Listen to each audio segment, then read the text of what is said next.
In the name of the Arch, the Clown, and the Sienna Shaw, may we bless this review with the blood of the innocents.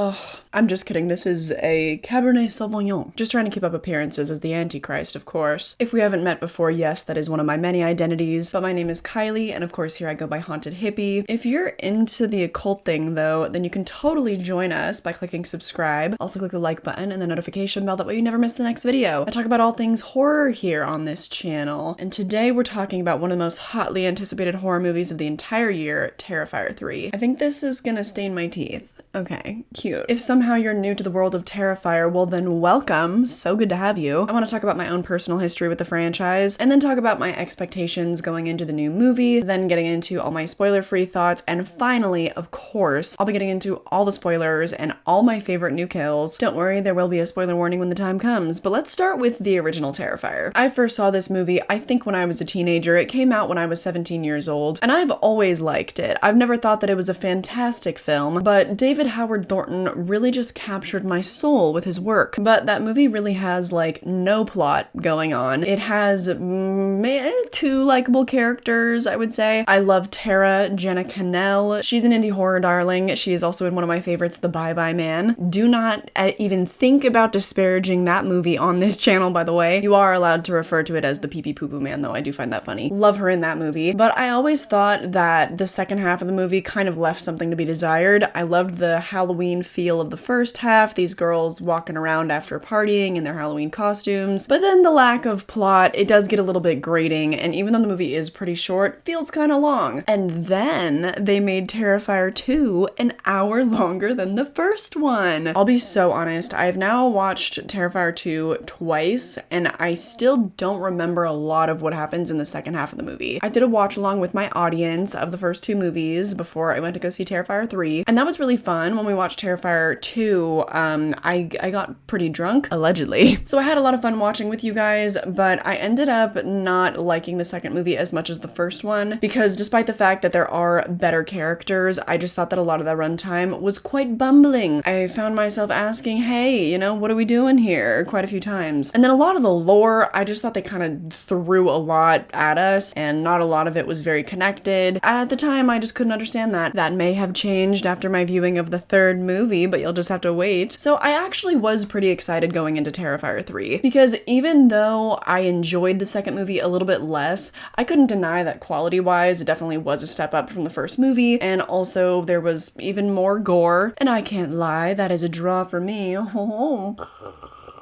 Even though, historically, I've never really been that much of a gore girl, it's kind of a lot for me to handle. I've become desensitized to everything else except for gore, but I do kind of feel like with watching and rewatching the Terrifier movies, that started to change. Anyway, just given the pattern that we've seen thus far, and then also, if you want to include like All Hallows Eve, I never finished that movie because it is very, very bad. There was definitely a consistent improvement with each film, and huge leaps in quality. And because the first Terrifier was made for, I think, $35,000, the second movie was made for $250,000, this third movie having a budget of $2 million, I got my expectations up because I just walked into the theater thinking that it was going to end up being my favorite movie of the franchise. And my theater experience was so unexpected. I live in a sleepy little suburb outside of LA, but I'm very close to LA. It's not a horror town, okay? We can just say that. A lot of millennials starting families here and a lot of old people. So imagine my shock and horror, honestly, when I book my ticket and it's a Thursday night at 8 p.m. and my theater is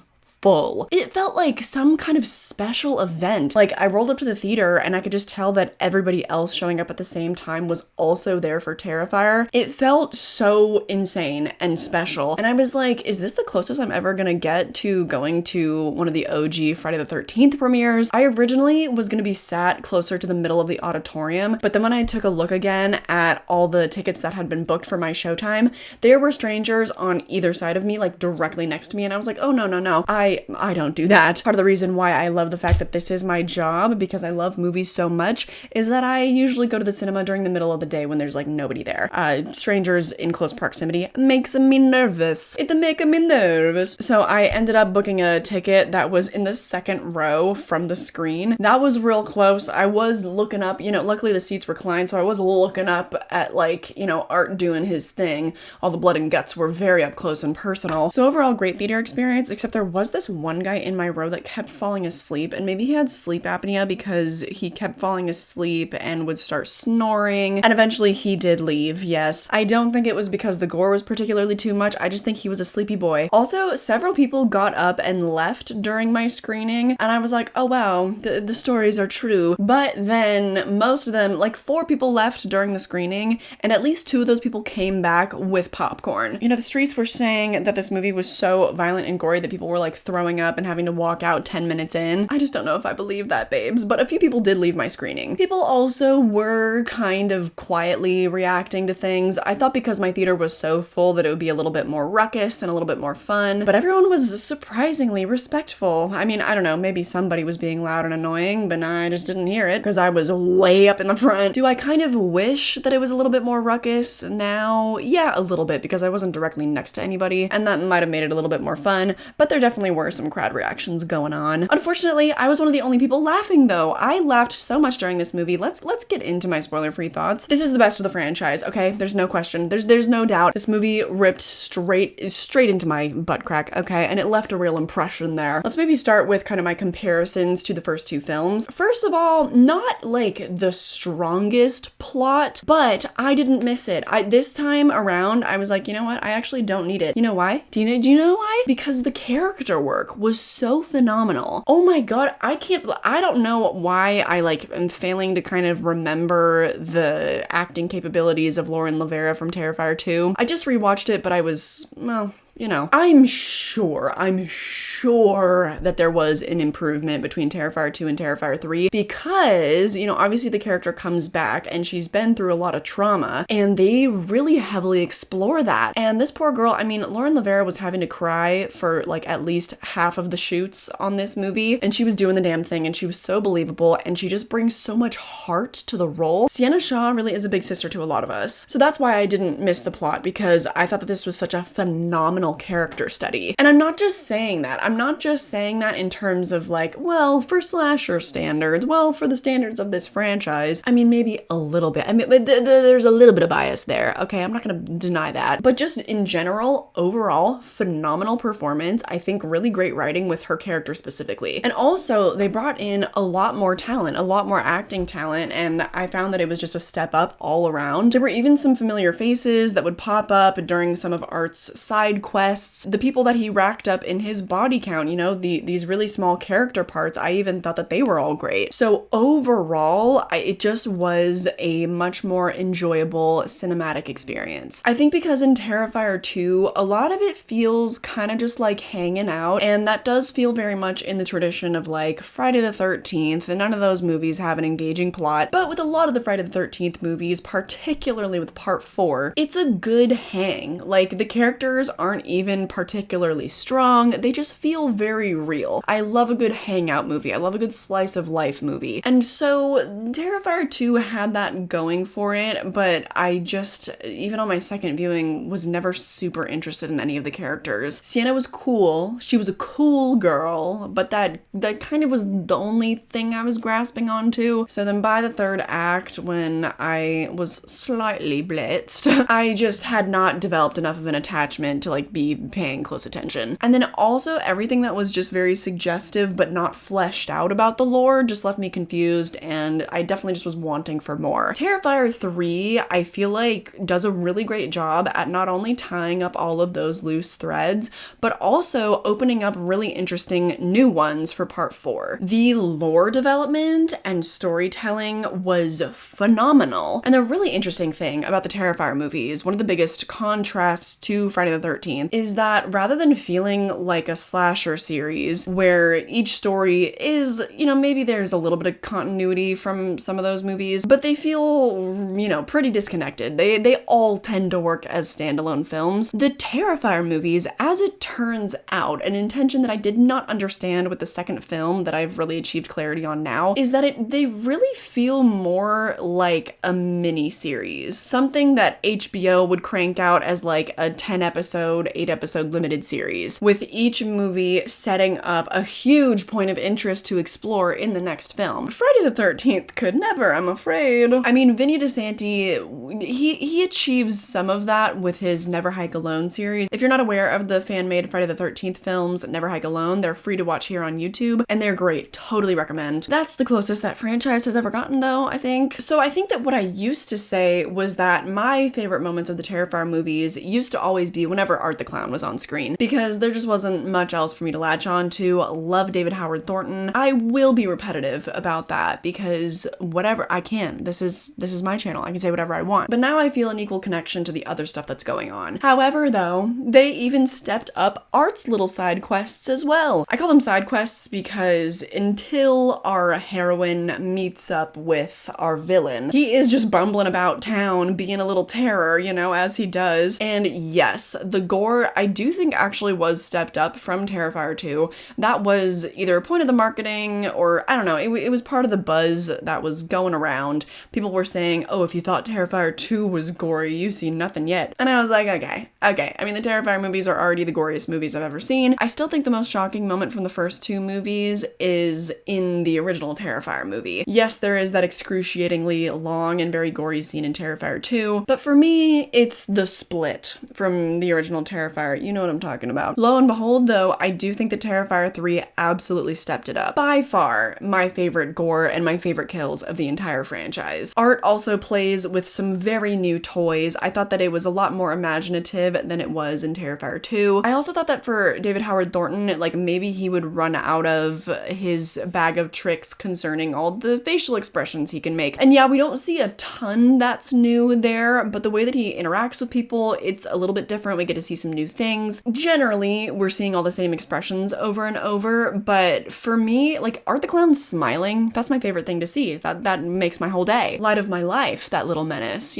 So even if you want to use the language like, oh, well, the plot comes to a grinding halt, the character development comes to a grinding halt whenever Art the Clown is on screen, it doesn't feel like it slows down whatsoever. I was having a blast. Do I still think there could have been just a touch more discipline when it came to editing? Yeah, I don't think this needed to be a 2-hour-long movie, but contrary to Terrifier 2, where I'm like, ooh, you could have maybe lost like 30, 45 minutes of this runtime. With Terrifier 2, I was like, oh, I mean, no, this is all pretty meaty. Like maybe they could have trimmed out like 10 minutes. And the filmmaking overall just looks like it has so much more dimension to it. And with a $2 million budget, they had 8 times the budget of the previous film. I would hope so. And they definitely deliver on that front. On all technical levels, like it looks better, it sounds better. I had a blast. I really, truly, highly recommend Terrifier 3. In terms of clown movies in which they have a crazy accomplice and they're causing havoc all over town, Terrifier 3 is the better option, surprisingly. Warner Bros, get your shit together. So overall, my final recommendation with Terrifier 3, I give it 4 stars. Previously, I gave the original Terrifier 3.5 stars, and honestly, this sounds bad, but like retroactively, I feel like maybe knocking that down to 3 stars, just because of how much of a quality improvement Terrifier 3 was, and to me that was like definitively a 4-star, I wouldn't go above that. And then Terrifier 3 was also a 3-star movie for me. Just huge improvements all around. I bet that this would be really fun to see with a crowd, and maybe it wouldn't be as ruckus as you were expecting, but I do think that could be fun. There just were a lot of like surprisingly quiet, character-intensive moments, and my theater seemed really, really engaged. Congrats to everyone involved. I hope that Terrifier 3 has an amazing second weekend as well. I'm sure that it will. I really think that it's gonna have legs, especially because it's a Christmas film. I do now easily see myself revisiting the Terrifier movies every single year, and it's one that you can totally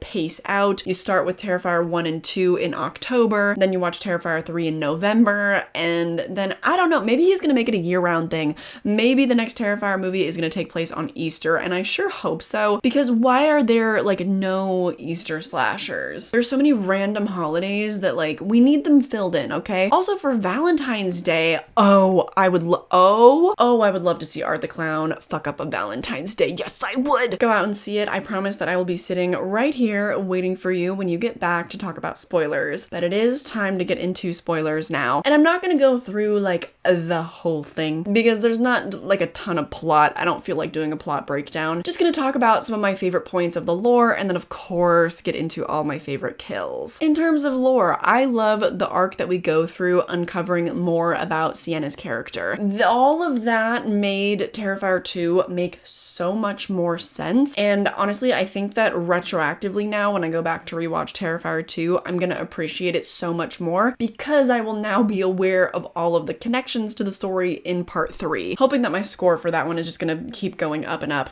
You guys are real ones though, like by the way, if you fell in love with Terrifier 2, and because there's a lot of like 4.5, 5-star ratings on Letterboxd, you guys have been real ones since day one on that one. I am having to do a little bit of catch up because I was confused. And then who is Art's accomplice? What the hell is her name? Victoria, right? But she goes by Vicky. And it is the same girl from the original movie. Oh my god, I was wondering about that. Because she didn't have to do anything like that in the original movie. There's like the interview scene and stuff, and she's a little kooky, you know, she kills somebody a little bit. But it's nothing to the extent that we see in Terrifier 3. So god, she really stepped her shit up too. Wow. I feel like I'm like totally getting off track. I loved learning the fact that her dad was like an artist for comic books, because in Terrifier 2, I do remember her little brother saying like, oh, you're almost as good at drawing as dad was. And I, you know, back then I was like, dead parent trope, whatever. I feel like in Terrifier 4, we're probably gonna learn what happened to her dad. Should I make a Terrifier 4 bingo card? Would that be fun? I've done that for Scream and Halloween in the past, and I'm usually right about a weird amount of stuff because I'm a weird little witch and I predict the future. So let me know if you want to see that. I like that we get a little bit of more lore, a little bit more flavor about the blade. I love the fact that she is like seemingly this ancient warrior, or she's from this ancient warrior bloodline. I'm like, give that to me literally all day. Oh, again, I might talk about her arc a little bit too much, but she really was the sole focus of Terrifier 3. I really enjoyed the tie-in with her mental health recovery, and then also with the true crime people from Jonathan's school. I was like, not a Terrifier movie having some pretty extreme thematic depth here, because those people really are leeches. I mean, it's not like it was covert by any means. It wasn't subtextual. This movie was very much kind of poking fun at and then also condemning like true crime fanatics. I was here for that. I was. Because those people are weird. They've got some weird stuff going on. Her whole dialogue about like, what is it like when you look into the eyes? Is there a soul there? What is it like to be in the presence of the Miles County clown? Oh, she finds out.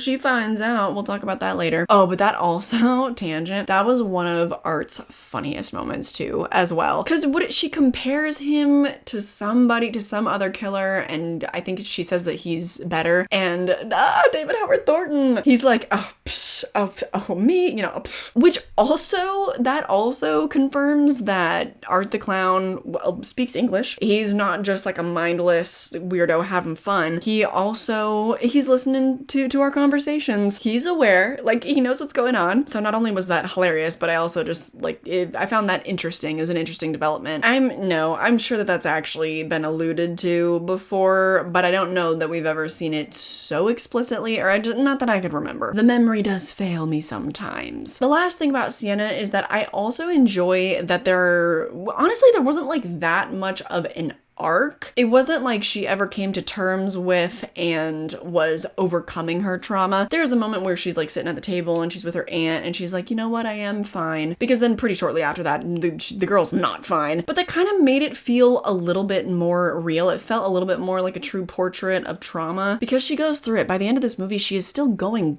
goddamn through it. The thing that I think I like about that most though is that it doesn't slow her down. She is still gonna fight with everything in her. And now I'm finally boarding the train that Sienna Shaw is probably one of our best new final girls of all time. It's true. I think with Terrifier 4, she's probably gonna enter like top 10. The fact that, oh, guys, the Jesus imagery, the fact that they put the crown of thorns on her, I was living for that throughout the entire climax. Like, what do you mean? What do you mean? Of course, like, this movie, it takes place over Christmas time, so they're gonna incorporate some very blasphemous imagery. Give me that literally all day. That's why I not only opened this video with that phrase, but also my Letterboxd review was like, in the name of the art, the clown, and the Sienna Shaw, because she is my Jesus. Oh, why not? People make up religions all the time. Moving on though, because I could just keep gushing about Sienna Shaw and we have other things to get to. I surprisingly really liked all the demonic stuff that they tied in with Vicky. I think I'm good off Vicky though after Terrifier 3. I think in Terrifier 4, I'm ready to see whoever the next accomplice of Art the Clown is gonna be. I was a little bit sad that we didn't see the little pale girl in Terrifier 3, but then I was like, no, you know what? I think if he has an iconic sidekick in each film, that is super awesome. Maybe jumping the gun talking about Gore a little bit though, but did I like the part where she was literally like sawing her hoo-ha with a broken mirror? No, wasn't really here for that, to be honest with you, but her whole performance I thought was phenomenal. I didn't think that I would love the whole kind of double mumbo jumbo feeling of them bringing in this demonic lore and the fact that Art is some kind of demon, because I used to be in the camp that was like, I don't need Art the Clown to be explained, and I think I still would have been okay if that's the route the franchise took, but they took some really, really big swings with the storytelling, and honestly, it worked for me. The demonic voice, the part where Sienna is like becoming possessed and then she fights it off. Honestly, I was living for all of it. I feel like before this movie, if you told me that that happened, I'd be like, let's maybe leave that to the Evil Dead franchise. But no, I would have been wrong, loud and wrong. In terms of where the story will continue, and then I'll get to my favorite kills, I think that Sienna is going to end up hunting down her cousin in the afterlife. Oh wait, I didn't even talk about the twist that her brother died, and off screen at that. I found that a bit of a peculiar choice, but I understand because it does seem like there is a want to bring in new characters in each installment, and that I think is fun. It almost makes the movies feel like they're comic book adaptations,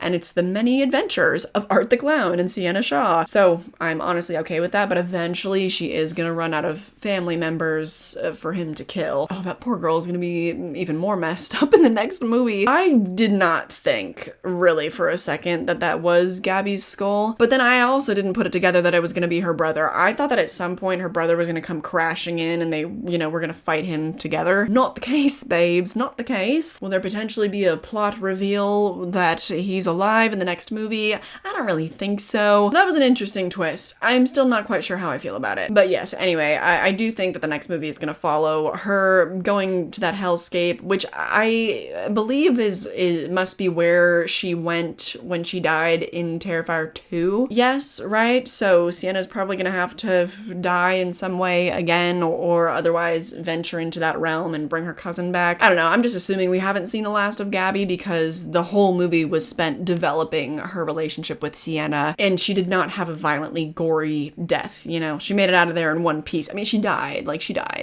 she died in one piece, so I think she could come back easily. Now, getting on to the best kills, and then I'll wrap things up. I'm so sorry, like, I'm deeply sorry, but the mall bomb was my favorite. I was laughing so hard. I found a Letterboxd review that referenced this. It was literally the only review that I liked on Letterboxd. What? Somebody said, imagine asking the mall Santa for toys and he gives you a terrorist attack. I'm sorry. Look, I would say that I'm going to hell for laughing at that, but I already live there, baby. Welcome to my personal lair. I think especially when the other character actors that are brought in are quite talented, it gives David Howard Thornton a lot more to play off of. So that made me laugh even more, especially when he's like being yelled at by security, because it just conceptually, that's even so hilarious. The fact that he is this prolific killer, one of the most violent killers we've ever seen, you know, put to film, and he's just being shoved out by security, like, ugh, I die. Of course, I also love the bar scene. There were two pretty popular character actors. I don't know their names, but they were great in that scene as well. The guy that plays Santa and the other guy sitting at the bar. Do I love when Art pulls out a gun on people, no. Luckily, I think that was the only scene in Terrifier 3 where he used a gun. That's still one of my only reservations about the Terrifier movies because he kills people in so many other creative ways. People do make the argument that like, well, Art literally does whatever he wants, even using guns, and that makes him more unpredictable and more scary. Sure, whatever. For me, personally, I prefer the only slasher franchise to use guns be Scream, but whatever. The scene in the bar was definitely still preferable to when he literally pulls out an AK-47 in Sienna's dream in Terrifier 2. So I'll take it. Then using the liquid nitrogen, awesome, amazing, obviously. He hammered a lot of people. Not only did he hammer that guy's frozen limbs, but then also Sienna's hands in the climax. Ooh, hand trauma is a lot for me. It's why Hush is still effective every time I watch it. And then also, I do feel like one scene could have potentially, okay, this is tinfoil hat moment, but in the past, I feel like Damien Leone has gotten some criticism regarding how the Terrifier movies, particularly the first one, is like misogynistic because the only super violent deaths, I think in that movie, are dealt to women, or that like, you know, all the super undignified deaths were reserved for women. I don't know if this scene was in response to that, okay? Probably not. Don't even know if he's like aware of that criticism, but I would like to believe that he put his thinking cap on and he thought, oh, Terrifier is misogynistic? Okay, all right, well in Terrifier 3, we're gonna have Art the Clown literally just destroy, chainsaw up this poor young sap's entire dick and balls and go up his butt crack. And you know what? Let's turn all of his guts into a stew while we're at it and sever several of his limbs. That scene? Oh, up the booty crack? That floored me. I think for me personally, that was absolutely, without a doubt, the most shocking scene. So that, I think, has to take the crown for my favorite kill of the entire movie. And then finally, one last honorable mention. Ooh. Actually, I guess 2, because yes, the whole tube rat death was absolutely diabolical. I can't really say that I liked that one because it just was feel bad to me. Very inventive, yes, like I'll give credit where it's due, but mama, didn't like that. My last honorable mention that had come to mind was when Art the Clown shoved Sienna's face into the Gore vagina of her dead uncle. Yeah, that was some imagery. That was really something. That whole sequence then of him, you know, strangling her with his guts and her biting into it, just wow, you know, it's a lot for a girl to take in. On a comedic note though, him using the guts as like the Christmas tree tinsel, loved that. Can't believe we've never seen that before in a Christmas movie. Overall, just so inventive. Thought the gore was fantastic. So well done. I meant to look into it before I shot this review, but obviously there is the Tom Savini cameo, which is amazing. Love to see a legend like that. And also, I feel like I was the only person in my theater that kind of gasped because I was like, oh, it's...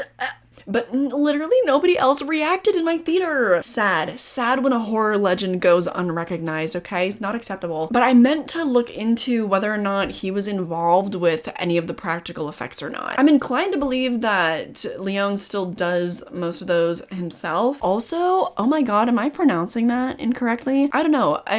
Please correct me down below. I'm just inclined to believe that he's still doing it all himself because he's kind of one of the best to ever do it. I mean, no, realistically, it would make way more sense to hire outside hands to be doing all of that because he's busy directing, but he's still kind of the best to ever do it. Like, I'm sorry. This solidified my belief that the Terrifier franchise is giving us the best gore that we've ever seen on film. The only things that I could maybe compare it to is like, obviously John Carpenter's The Thing, and then also the original Hellraiser, but those I just feel like are kind of in a different category of gore. Terrifier is like strictly body horror.